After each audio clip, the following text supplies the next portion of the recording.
এয়ারপোর্টে কিভাবে ফিফার মার্চেন্ডাইজ বিক্রি হচ্ছে দেখুন। তবে এই টি শার্টগুলো যেগুলো দেখছেন এগুলো কিন্তু $40 দাম, অর্থাৎ 4000 টাকা সাধারণ গোল গলা টি শার্ট।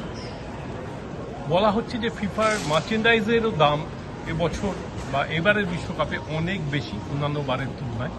এটা আমেরিকার আয়োজনের কারণেই হোক। এই যে টুপিটা দেখছেন, এই টুপিটা এটার দামও কিন্তু প্রায় $30। এই যে ফিফা ওয়ার্ল্ড কাপ লেখা টুপিটা 30 না $35, দেখুন $35 টিকিট, অর্থাৎ 3500 টাকা দাম একটা সাদা রঙের টুপি। জলের বোতল বা যে যে জিনিসগুলো পাওয়া যাচ্ছে সেগুলোরও কিন্তু দাম $35 কমে প্রায় কিছুই নেই। সেই তুলনায় নিউ ইয়র্ক নিক্সের বা বেসবলের যে জার্সিগুলো পাওয়া যাচ্ছে সেগুলো কিন্তু কম দাম। অর্থাৎ ফুটবল ক্রেজ যেটা, সেটা এই যে ফিফার সাইন দেওয়া বিভিন্ন ব্যাগ, এই দেখুন এগুলো সব হচ্ছে $25 থেকে $35 কমে কিচ্ছু নেই।